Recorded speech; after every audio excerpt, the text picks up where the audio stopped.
Shalom semuanya, Bapak Ibu Saudara terkasih. Happy New Year.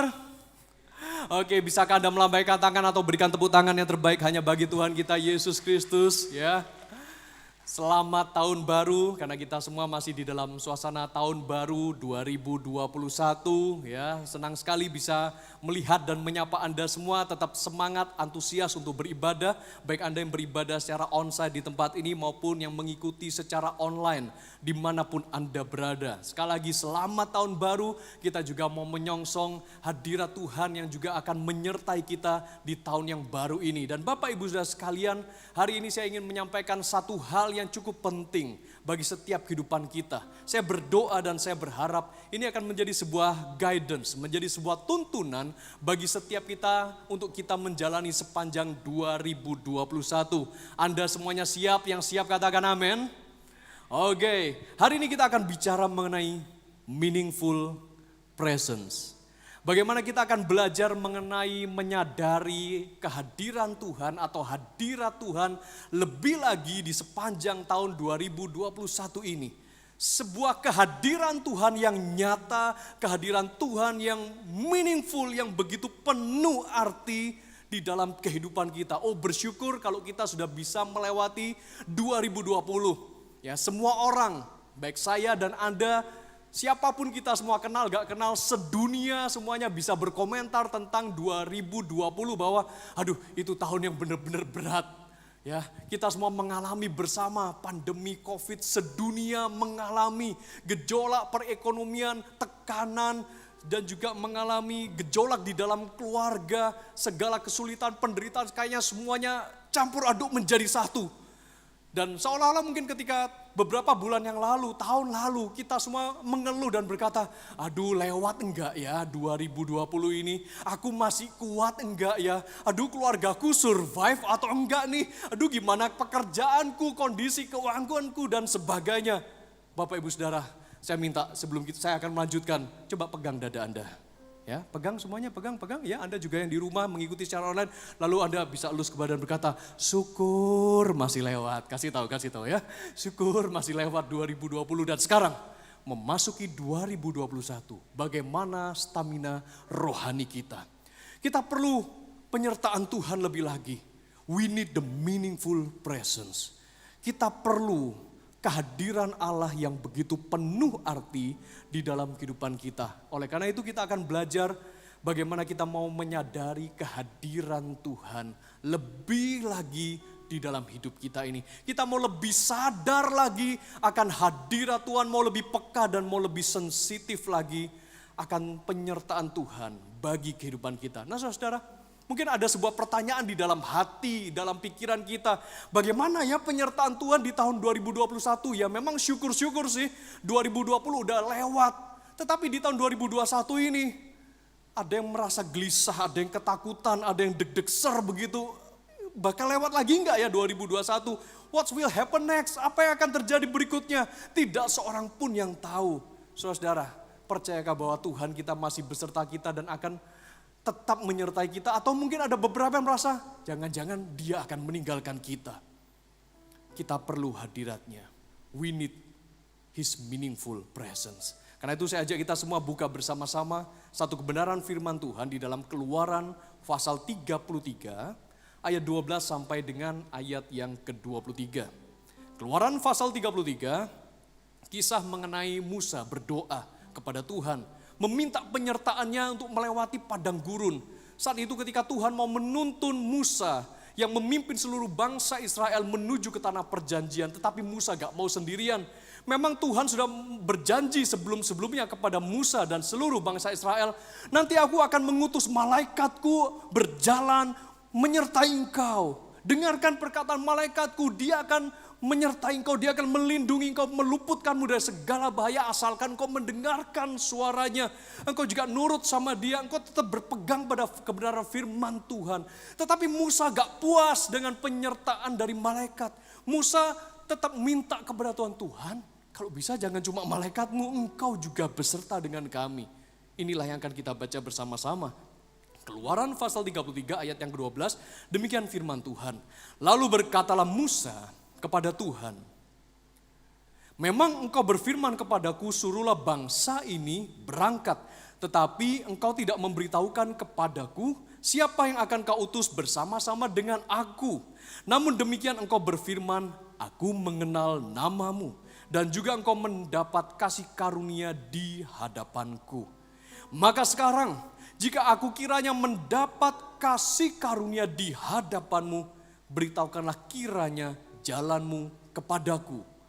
Sehingga aku mengenal engkau, supaya aku tetap mendapat kasih karunia di hadapanmu. Ingatlah bahwa bangsa ini umatmu.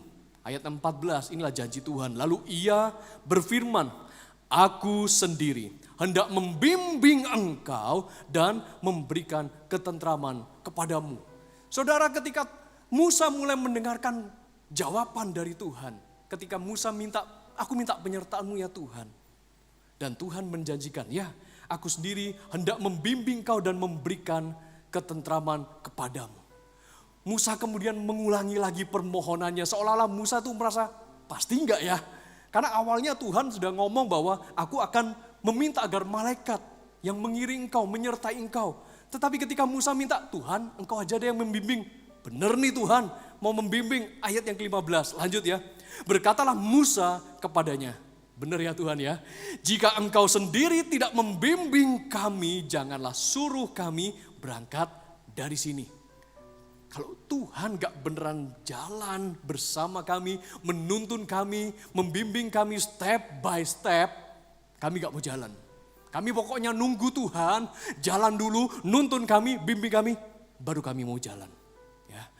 Dan ayat yang belas dikatakan, dari manakah gerangan akan diketahui bahwa aku telah mendapat kasih karunia di hadapanmu, yakni aku dengan umatmu ini. Bukankah karena engkau berjalan bersama-sama dengan kami, sehingga kami, aku dengan umatmu ini dibedakan dari segala bangsa yang ada di muka bumi ini. Berfirmanlah Tuhan kepada Musa, dengarkan janji Tuhan. Juga hal yang telah kau katakan ini akan kulakukan. Amazing, Tuhan menjawab doanya Musa. Ketika Musa meminta penyertaannya Tuhan personally, secara pribadi, bukan cuma malaikatnya yang menyertai, tetapi Tuhan sendiri turun tangan mau menyertai, mau membimbing dan memberikan kasih karunia-Nya. Karena engkau telah mendapat kasih karunia di hadapanku dan aku mengenal engkau. Apakah Musa sudah cukup puas dengan penyertaan Tuhan? Musa minta lagi. Ya, ayat selanjutnya. Saudara-saudara, hari ini kita terus mau belajar bahwa kita ini jangan cepat-cepat merasa puas sama Tuhan. Kita mau minta lagi dan jangan minta berkatnya ya. Tetapi minta pengenalan akan Tuhan lebih lagi. Khususnya sepanjang tahun 2021 ini. Apakah sudah begitu kurang pelajaran di 2020? Ketika Tuhan izinkan pandemi COVID-19 terjadi melanda seluruh dunia, semata-mata agar saya dan Anda kita semakin bergantung pada Tuhan. We want more of you Lord, we want more of you God, we want more of you Lord Jesus. Kami inginkan Kau lebih lagi ya Tuhan di tengah-tengah segala penderitaan, di segala pandemi ini. Supaya kami belajar bergantung padamu. Demikian juga Musa. Dia minta bukan hanya penyertaan dan kasih karunia-Nya.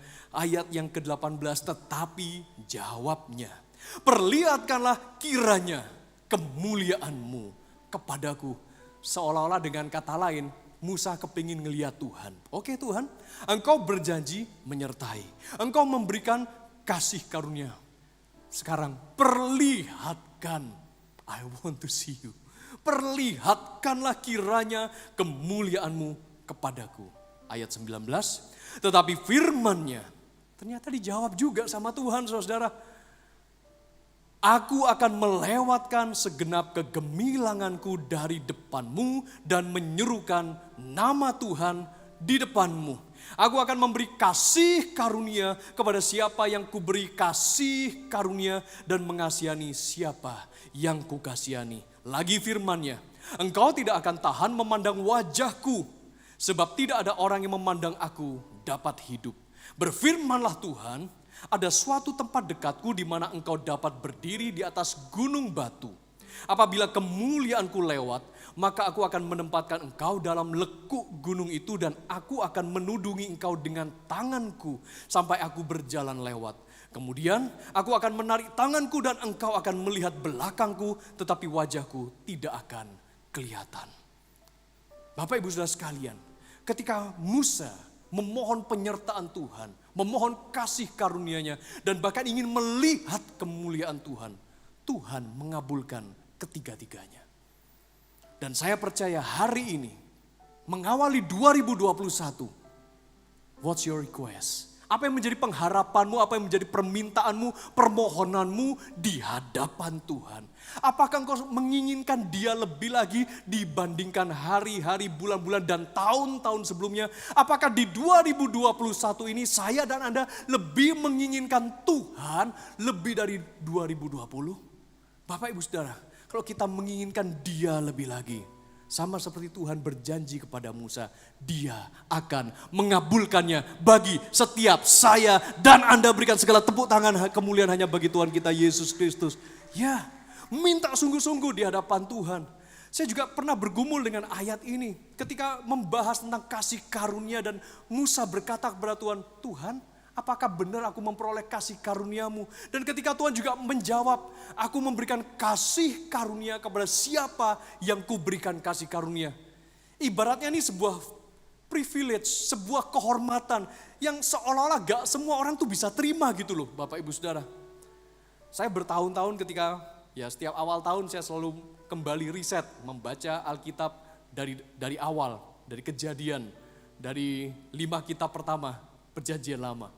Ketika saya membaca, terkenang selalu di dalam kitab Keluaran ini khususnya. Ketika saya membaca kisah perjumpaan Musa, berdoa kepada Tuhan, minta penyertaannya. Tuhan, adakah aku beroleh kasih karunia-Mu? Tunjukkan kalau aku ini beroleh kasih karunia-Mu. Dan ketika Tuhan menjawab, aku memberikan kasih karunia kepada siapa yang kuberi. Kalau gak diberikan, gimana? Akhirnya saya menyadari sepanjang perjalanan hidup saya sebagai orang beriman. Saya menyadari bahwa sebetulnya kita semua yang telah menerima anugerah keselamatan dari Tuhan kita Yesus Kristus. Kalau hari ini saya dan Anda, kita mengakui bahwa Yesus adalah Tuhan dan Juru Selamat kita. Saya dan Anda adalah orang-orang yang telah menerima kasih karunia-Nya, yang percaya katakan amin. Oke? Sehingga ketika dari beberapa belasan tahun yang lalu, tahun demi tahun saya bergumul pada Tuhan, benar enggak ya Tuhan? Aku ini beroleh kasih karunia-Mu apa enggak? Tuhan nyertai aku enggak? Tuhan menuntun aku apa enggak ya Tuhan? Seolah-olah saya ini benar enggak ya? Saya ini sudah dibaptis, saya sudah membuka hati saya menerima Tuhan Yesus sebagai Tuhan dan Juru Selamat. Itu peristiwa sekitar 21 tahun yang lalu. Saya menerima Yesus sebagai satu-satunya Tuhan dalam kehidupan saya. Tetapi saya masih belajar, saya masih orang Kristen baru dan saya belum mengerti apa itu yang namanya hadirat Tuhan kah, penyertaan Tuhan, kasih karunia Tuhan. Dan ketika saya membaca kisah ini, wow, beruntung banget ya jadi Musa ini. Wow, what's a privilege, sebuah kehormatan kalau Musa ini bisa beroleh kasih karunia Tuhan, dituntun sama Tuhan, disertai Tuhan, bisa melihat Tuhan, aku bisa enggak ya Tuhan gitu. Saudara-saudara, sehingga seolah-olah ketika saya membaca ayat ini, Tuhan itu hanya memberikan kasih karunia-Nya hanya kepada segelintir orang. Hanya orang-orang tertentu, orang-orang pilihan. Sehingga saya mulai merasa minder dan berkata dalam hati, aduh siapakah diri saya ini? Aku gak sehebat Musa. Aku tidak seteguh Musa mungkin imannya, siapa aku ini?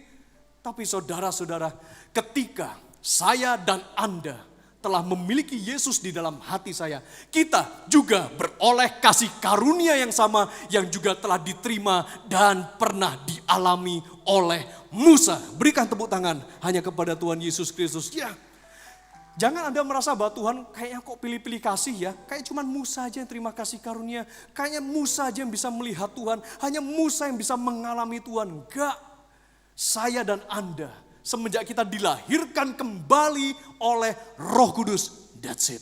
That's the point. Anda telah beroleh kasih karunia. Anda semua adalah orang-orang yang telah menerima privilege dari Tuhan. Kita semua, saya dan Anda, kita semua adalah umat pilihan Allah yang percaya. Sekali lagi tepuk tangan yang meriah bagi Tuhan kita Yesus Kristus. Ya, kita mengawali tahun yang baru ini dengan kita menyadari bahwa yes, aku orang yang dipilih. Aku telah menerima privilege dari Tuhan, kasih karunia Tuhan menyertai kehidupanku. Dan tema besar kita di Gereja Mawar Sharon Surabaya sepanjang 2021 ini adalah A New Awakening. Oke? Coba ucapkan bersama-sama dengan saya, a new awakening. 1, 2, 3. Ya, a new awakening. Sebuah kebangunan yang baru. Biarlah kembali bangkit iman kita. Biarlah kembali bangkit pengharapan kita. Biarlah ada pengharapan demi pengharapan yang diperbaharui. Mungkin ada pengharapan yang tertunda di tahun 2020 yang belum terpenuhi. Yang Anda juga bergumul untuk hal itu. Aduh, kapan ini aku tercapai ya Tuhan? Akhirnya 2020 sudah kita lewati. Harapan Anda belum tercapai. Target Anda belum dapat. Apa yang sudah Anda rindu-rindukan belum tergenapi di 2020. Mari kita perbarui di dalam tahun A New Awakening ini. Kita percaya Tuhan memperbaharui pengharapan kita kepadanya. Dan demikian juga kita mau belajar agar kita memiliki fondasi kehidupan yang diperbaharui. Biarlah fondasi pikiran kita, fondasi kehidupan kita semakin diperbarui hari lepas hari dengan kebenaran firman Tuhan, dengan urapan Roh Kudus. Demikian juga ketika Tuhan menuntun Musa untuk memimpin seluruh bangsa Israel keluar dari Mesir. Dan akhirnya di padang gurun itu Musa berdoa sama Tuhan, Tuhan sertai kami ya, jangan cuma malaikatmu, kami minta kasih karuniamu dan kami juga ya Tuhan. Musa berkata, aku ingin melihat kemuliaan-Mu. Saudara-saudara, ceritanya dilanjutkan di dalam Keluaran pasal 34 ini. Bagaimana akhirnya Tuhan memperlihatkan seluruh kemuliaan-Nya kepada Musa. Demikian juga, mari di dalam A New Awakening tahun ini, kita juga berdoa, kita berharap agar kita juga boleh melihat kemuliaan Tuhan dinyatakan bagi hidup kita, bagi keluarga Anda, bagi gereja kita, dan seluruh aspek kehidupan kita ini. Keluaran pasal 34, ayat keempat sampai dengan ayat yang ke-9, dikatakan demikian. Lalu Musa memahat 2 loh batu sama dengan yang mula-mula. Dengan singkat cerita, Tuhan itu menyuruh Musa, oke, naik ke atas gunung, bawa 2 loh batu yang baru. Yang pertama sudah dipecahkan, karena dari kisah-kisah sebelumnya, sebelum Musa berdoa minta penyertaan Tuhan, orang-orang Israel sudah sempat membuat anak lembu emas. Dan akhirnya Musa terpaksa memecahkan 2 loh batu yang pertama. Nah akhirnya yang berikutnya Tuhan ingin memperbaharui sekali lagi perjanjiannya dengan Musa dan seluruh umat Israel. Tuhan juga ingin memperbaharui seluruh kehidupan kita di A New Awakening ini. Demikian firman Tuhan, pahatlah 2 loh batu sama dengan yang mula-mula, maka aku akan menulis pada loh itu segala firman yang ada pada loh yang mula-mula yang telah, ini ayat yang keempat. Lalu Musa memahat 2 loh batu sama dengan yang mula-mula, bangunlah ia pagi-pagi dan naiklah ia ke atas gunung Sinai, seperti yang diperintahkan Tuhan kepadanya dan membawa kedua loh batu itu di tangannya. Ayat yang kelima, turunlah Tuhan dalam awan, lalu berdiri di sana dekat Musa serta menyerukan nama Tuhan. Berjalanlah Tuhan lewat dari depannya dan berseru, Tuhan, Tuhan, Allah penyayang dan pengasih, panjang sabar, berlimpah kasihnya dan setianya. Yang meneguhkan kasih setianya kepada beribu-ribu orang. Yang mengampuni kesalahan, pelanggaran dan dosa. Tetapi tidaklah sekali-kali membebaskan orang yang bersalah dari hukuman. Yang membalaskan kesalahan bapa kepada anak-anaknya dan cucunya kepada keturunan yang ketiga dan keempat. Ayat yang 8 dan 9 demikian firman Tuhan. Segeralah Musa berlutut ke tanah. Lalu sujud menyembah, serta berkata, jika aku telah mendapat kasih karunia di hadapan-Mu ya Tuhan, berjalanlah kiranya Tuhan di tengah-tengah kami. Sekalipun bangsa ini suatu bangsa yang tegar tengkuk, tetapi ampunilah kesalahan dan dosa kami, ambillah kami menjadi milik-Mu. Saudara-saudara, Musa meminta penyertaan Tuhan secara pribadi. Musa meminta kepada Tuhan untuk menyatakan kasih karunia-Nya Dan Tuhan itu nyatakan, aku memberikan kasih karunia kepada siapa yang kuberikan kasih karunia. Dan Tuhan, Musa juga meminta kepada Tuhan, aku ingin melihat kemuliaan-Mu. Sekalipun Tuhan berkata, tidak seorang pun yang bisa melihatku secara langsung. Karena orang yang melihat secara langsung akan mati. Tetapi aku akan menyembunyikanmu di lekuk gunung dan akan melewatinya. Dan itu pun dialami Musa. Dan sekali lagi ketika Musa mengalami kemuliaan Tuhan, Musa kembali memastikan, benar ya Tuhan, pasti ya Tuhan, berjalanlah bersama dengan kami. Saudara-saudara, Tuhan itu bukannya tidak mau menyertai, sampai-sampai Musa memohon-mohon penyertaannya. Kalau Tuhan sudah sekali berkata, Tuhan sekali berjanji, Tuhan sudah sekali berfirman, ya aku akan menyertaimu, ya aku akan membimbingmu. Janji Tuhan itu sudah pasti, ya dan amin. Tetapi Musa berkali-kali cuma make sure once again, make sure and make sure once again. Selalu minta kepastian, benar ya Tuhan. Bukan sekedar malaikatmu yang menuntun, tetapi engkau sendiri yang menuntun dan membimbing kami ya Tuhan. Tuntun setiap langkah kami ya. Tuhan terus menyertai. Dan Musa hanya ingin membuat kepastian, bukan kepastian hanya dari sisi Tuhan, tetapi Musa juga ingin memastikan dirinya sendiri bahwa aku ingin lebih memastikan, aku menyadari akan kehadirannya yang penuh arti. His meaningful presence. Dan kemudian Tuhan mengikat kembali perjanjian dengan Musa dan seluruh bangsa Israel, dan itu dimeteraikan dengan berpuasa. Dan Bapak Ibu Saudara sekalian, saya juga ingin mengajak kita semua, mari kita mengawali tahun yang baru 2021 ini, a new awakening. Kita mau merendahkan diri, berpuasa mencari wajah Tuhan bersama-sama. Seperti kita akan pelajari dalam Keluaran pasal 34 ayat yang ke-28, demikian firman Tuhan. Dan Musa ada di sana bersama-sama dengan Tuhan. Setelah Tuhan melewatkan segala kemuliaannya di hadapan Musa, Musa tetap stay di atas gunung Sinai itu. Tuhan bersama-sama dengan Musa 40 hari 40 malam. Apa yang terjadi? Tidak makan roti dan tidak minum air. Dan ia menuliskan pada loh itu segala perkataan perjanjian, yakni ke-10 firman. Saudara-saudara, mengawali tahun yang baru ini, ya saya juga tidak meminta kepada Anda, yuk rame-rame kita puasa 40 hari. Wah, no ya.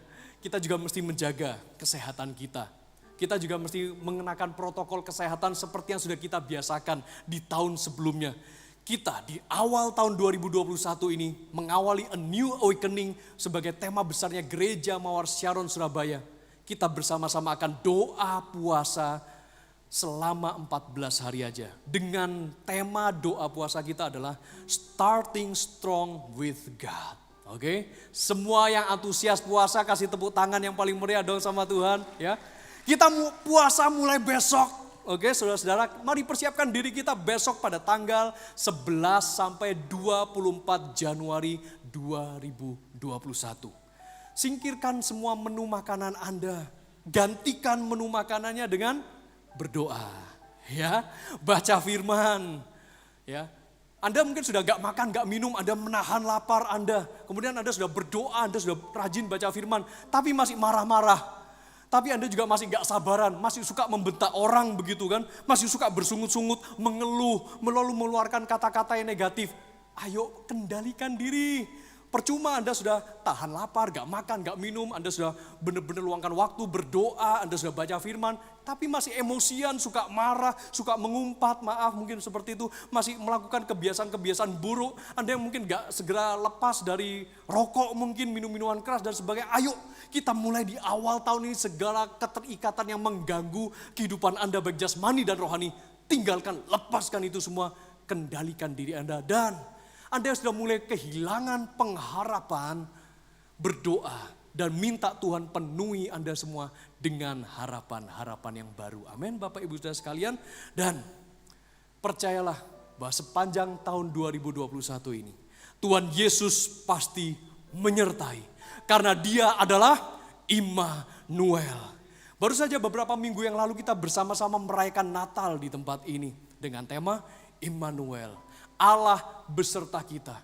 Jadi Relevankah doa Musa yang dia berkata, bila engkau tidak beserta kami ya Tuhan, kami tidak akan berjalan, kami tidak akan tinggalkan tempat ini.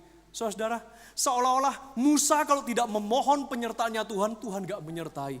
Lalu bagaimana dengan kita sekarang ini, di zaman sekarang? Apakah kita juga masih perlu berdoa memohon penyertaan Tuhan? Tuhan Yesus telah menyatakan dirinya. Sekitar 2000 tahun yang lalu, dia terlahir di dunia ini. Di Matius pasal 1 ayat 23 juga dikatakan bahwa maka akan lahir seseorang yang akan diberi nama Immanuel, Allah menyertai kita. Allah beserta kita. Tuhan Yesus sudah menyertai kita semua. Yang percaya katakan amin. Bahkan di akhir Injil Matius pasal 28 ayat yang ke-20. Tuhan Yesus sebelum terangkat ke sorga, dia pun juga menyatakan janjinya. Aku akan menyertai kamu senantiasa sampai kepada akhir zaman. Janji penyertaannya sudah begitu luar biasa termeteraikan di dalam firman Tuhan ini. Jadi masih relevankah doanya Musa, oh Tuhan, bilang kau tidak beserta kami gak mau berjalan. Tuhan ayo dong sertai kami. Saudara-saudara, semenjak saya dan Anda telah beroleh kasih karunia dari Tuhan Yesus Kristus, sadari bahwa Tuhan Yesus pasti dan akan selalu menyertai setiap kehidupan kita. Ganti cara berdoanya. Bukan berdoa Tuhan sertai kami, Tuhan kami minta penyertaan-Mu. Bukan begitu cara berdoanya. Karena Tuhan sudah berjanji pasti menyertai. Tetapi kita berdoa seperti ini. Khususnya sepanjang doa dan puasa yang akan kita jalani tanggal 11 sampai 24 Januari. Tuhan, buat kami sepanjang tahun 2021 ini, kami semakin menyadari penyertaan-Mu. Sadarkan kami akan your meaningful presence, oh Lord.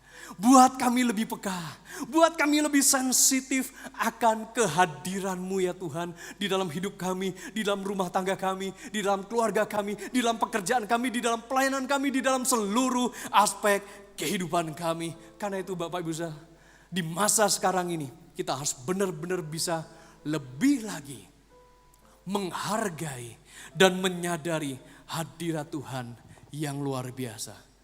Dan saudara, lebih penting mana? Tujuannya Tuhan digenapi dalam hidup kita, atau rencana Tuhan digenapi dalam hidup kita, atau lebih penting Tuhannya? Bagaimana menurut Anda? Musa juga dihadapkan dengan hal seperti ini. Ketika Musa berada di atas gunung Sinai, dia mengalami Tuhan, dia mengalami hadirat Tuhan yang begitu luar biasa. Dan Tuhan memerintahkan Musa untuk memimpin seluruh bangsa Israel, pergi dan tujulah, tempatilah tanah perjanjian, the promised land. Musa dihadapkan pada sebuah pilihan untuk dia bisa melangkah bersama dengan malaikat Tuhan atau bersama dengan Tuhan dan menuju kepada tanah perjanjian.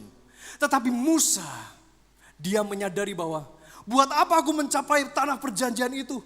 Buat apa aku sampai di promised land itu? Buat apa aku menyapai tanah yang berlimpah dengan susu dan madunya itu? Tapi kalau tanpa penyertaan Tuhan, janji Tuhan memang penting, tanah perjanjian, promised land. Rencana Tuhan digenapi dalam kehidupan saya dan Anda, penting gak Bapak Ibu Saudara? Bagi Tuhan sangat penting, bagi saya juga sangat penting, bagi kita semua penggenapan janji Tuhan penting. Tetapi yang lebih penting lagi adalah penyertaan Tuhan selama penggenapan rencana Tuhan itu terjadi. Betul enggak? Yang lebih penting adalah hadirat Tuhan, penyertaannya, His meaningful presence. Dan itulah yang disadari dan ditangkap oleh Musa. Untuk apa aku akhirnya menduduki tanah Kanaan yang dijanjikan Tuhan itu? Untuk apa akhirnya aku bisa membawa bangsa Israel mencapai promised land ini? Kalau tanpa penyertaan Tuhan, buat apa? Demikian juga di tahun 2021 ini, ketika Anda akan mulai memiliki pengharapan-pengharapan yang baru, Anda sudah membuat rencana dan Anda sudah mempersembahkan rencana Anda mungkin di pergantian tahun 2020 ke 2021. Tuhan, ini rencanaku yang belum kau genapi di sepanjang tahun 2020. Masuk 2021 ya Tuhan, Please, kami mohon, kami berdoa, genapilah ya Tuhan. Ini rencanaku, ini ya Tuhan rencanamu yang juga telah kau berikan dalam hidup kami, dalam keluarga kami, dalam pelayanan kami. Tuhan, kabulkanlah doa kami. Tuhan, kami berdoa, kami minta agar kondisi keuangan kami dipulihkan. Kami minta agar keluarga kami dipulihkan. Kami minta agar kami punya kesehatan yang prima. Tetapi once again, untuk apa semua itu digenapi kalau akhirnya kita kehilangan penyertaan Tuhan? Buat apa? Satu hal yang saya pelajari dari Musa, dia tidak kehilangan fokus. Ketika Tuhan menghadapkan Musa pada tanah perjanjian, tetapi Musa, dia fokus. Tuhan, aku mau minta penyertaan-Mu. Bila Engkau tidak beserta kami, jangan suruh kami pergi dari tempat ini. Yang lebih penting adalah penyertaan-Mu dibandingkan kami sampai kepada tujuannya. Demikian juga sepanjang tahun ini. Mari Bapak Ibu Saudara sekalian, bagaimana dengan fokus Anda sekalian? Lebih penting penyertaan Tuhan yang begitu penuh arti, atau rencana Tuhan yang harus digenapi dalam kehidupan Anda? Saya berdoa supaya saya dan Anda lebih fokus kepada penyertaan Tuhan. Biarlah Tuhan yang senantiasa beserta dengan kita. Yang percaya katakan amin. Berikan tepuk tangan hanya kemuliaan bagi Tuhan.